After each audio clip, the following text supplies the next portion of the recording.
welcome to the Old-Fashioned Mom Show. I'm your host, Michelle Marie Heinemann. This is a world filled with celebrity mothers and fathers, philanthropy, fine dining, children's boutiques, and the best of the best all over the world.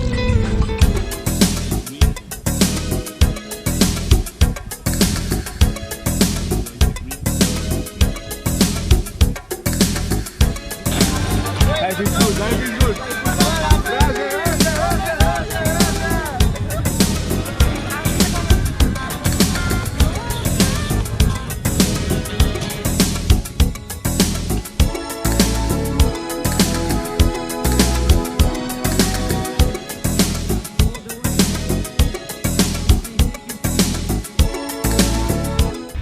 Laura, it is so wonderful having you here at Mishomek, and we are thrilled to watch this game, and I am so excited that it's your first match. Thank you for having me here and showing me my first actual polo match.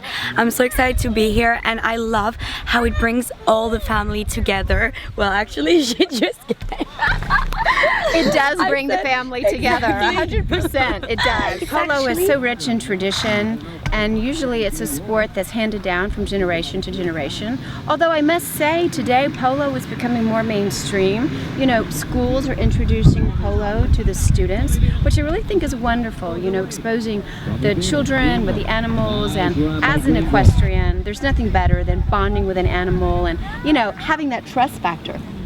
I think it's a stressful sport. No, what you think? I don't know. I think it's a sport that requires a lot of courage. Yeah.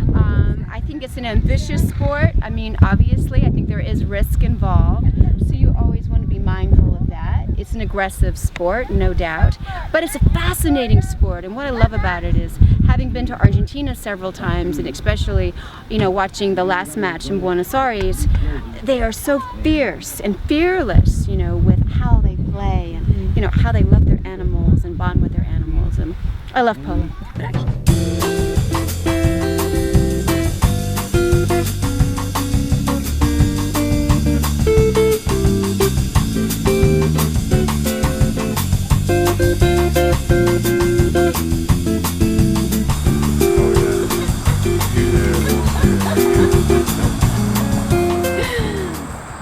Today our guest is Tomas Ezcurra and Jon Heinemann. Welcome to the Old-Fashioned Mom Show. Wonderful to be here. Thank you so much, Michelle. I'm glad to be here and very happy. Today we're discussing polo, the sport of kings, a magnificent sport, and I am privileged to have Tommy, who's a legendary polo instructor, and Jon Heinemann, who is the patron. I'd like to know and tell our audiences a little about the dynamic of a patron and what exactly that is. My role as a patron is very similar to that of a CEO of a business. Polo is very much a business, and running the team, one of the most important attributes of the team is the hiring of the professional. That's why I chose Tomas, who is an unbelievable player and also an incredible coach, a wonderful life coach as well, and that really adds to the impact on the team. It really brings that winning spirit in a positive manner, and that's the most enjoyable part of winning, is when you do it in a positive manner with love. Tomas, I know you have won so many awards, I can't even keep track. Can you tell us a little bit about some of the matches that you've played in? Yeah, I played, thank God, a lot of finals. You know, one of probably the most important matches, the Test match in Australia, in Sydney, 1989. I played for Argentina against Australia, and it was awesome. You know, it was great. More than that, also, you know, winning in Belgium the Gold Cup. You know, playing the final of the British Open, and I owe that to my father because he wanted me to become a great player. And it's important when you got things in your heart, you know, because if you got things in your heart, you can understand what is polo about. No, polo is a lifestyle. Polo is a family sport. The horses are amazing, and the spirit of the game, that you understand the rules. That's a foul, John. Didn't give it to you, you know. That's It's really important. true. It's very, very important to know that it is indeed a lifestyle, and the family can participate, not just during the matches, but you know, the asados are very fun, the barbecue, the Argentine barbecues. And when we were visiting you in Argentina, you know, that was really one of the highlights, you know, that the children look forward to, you know, gathering around the asado and really having a marvelous time. The sport is very rich in tradition, and I love that because your father was very supportive and wanted you to be a great polo player, and you and your brother are very well known in the polo arena. Thank you. If you were going to tell parents, or if parents wanted to know, how do I get my children involved in polo, what would you tell them? Well, first of all, when they see normally their father playing polo, they like to do it. You know, that's very important. Jon is playing polo because now, then you have the kids. You know that, oh, look at my daddy, look at this, look at that. Oh, Tommy, you know. So then the spirit Toto, my son in Argentina. Imagine that you come this year to Argentina. That would be amazing. Imagine that. And so then you have the two children hitting the ball with a foot mallet, then getting on the horse together, hitting some balls. You know, me and Jon playing a tournament. That's very, very interesting, very important. We don't want to put pressure to our kids, you know, because we need to give them confidence and love. Because polo will never put on the table our failures. You know, always we put our hearts and support our kids. Because sometimes fathers, when they fail in life, they put the same thing to the children. So that's a mistake, you know what I mean? So never do that, you know?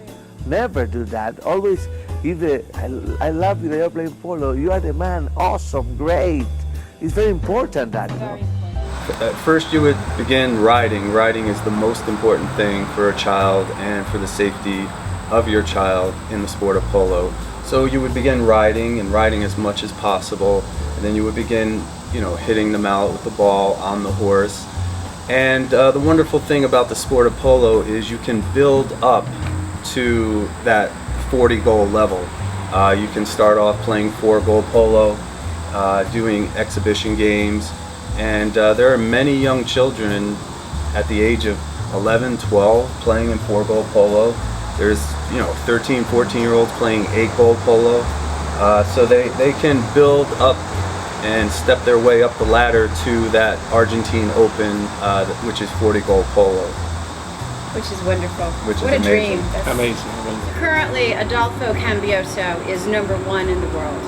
What do you think makes a #1 polo player? Do you think there's a little luck, or do you think it's all skill? Nah, skill. No, luck. Nothing is luck. No. Thank you. No. With love, no. But you know, honestly, you know, nothing is luck, and skills is everything. This guy, Adolfo Cambioso, such a great mind. You know, the guy loves to win everything. He's very professional. You know, wants to be the best every moment. So he keeps that in his heart also. No? That's why the guy is so amazing. You know. The rules of polo. So the object of the game is to score goals against the other team with the ball. Of course, you have the goal post, you have the goals in each side. So you score a goal, we go to the other end. Next throwing, we attack to the opposite side. So we change the sides every goal. So that's polo. It's a team, 4 players. The goals in each side, so you score goals. So, and then you have the lines, the line of the ball. And the line is the most important thing because that's what keeps the sport safe. Exactly. If you didn't follow the rule of the line, you would have horses crisscrossing and people would be getting And in even today I accidents all see the that and time. they're penalized. I saw the referee call several fouls. Yeah, at the game. it's important to keep the line so everyone's safe. That's vital in the sport. Tommy, I know you are such a wonderful rider. I can't wait to see you do some stick and ball right now with Jon. Tell me, what is the most exciting part of polo still? Because you've been riding for 40 years, 30 years, since you were a baby. Yeah. What still excites you about polo? I love the good energy in polo. I love the spirit of polo, the polo family. Not like, like here at Guillaume's, we have a fantastic. He has a family that plays polo, and that's the key. Family playing polo. Like in Argentina, why we are the best in the world? Because in the last 80 years, all the families played polo. All the families played polo. The Harrios, the Heggies, one father, 4 sons, magic. Absolutely, yes. Tayo had 4 sons. Yes. They won a triple crown, magic, Yes. I love that. I know some of the one father families. has 3 boys, families, When we were in Argentina and Exactly. visiting you and your family, Exactly. and your father had that magnificent farm and did polo, and the books were written about you. I mean, it really is about tradition and, Exactly. and legacy and passing down, things that really are important and that are good and healthy, and just really being active and enjoying life. Of course, polo is a lifestyle. If you It is a lifestyle, if you love absolutely. the game, and if you love life, then it's perfect. We need to love the game, love the horses, love the ball, love the spirit of polo is that. It's about people sometimes got crazy about winning. I want to win this game, and then they realize that the people around lost the love for polo, and we need to have the love for polo. Yes, that it can be an aggressive game.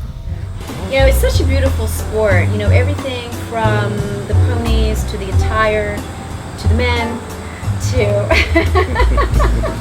the men, the most important part. I like to play with you more than against. I never play against you, John. No, it's good that we're like 2 polo teams here, but I like to play in your team.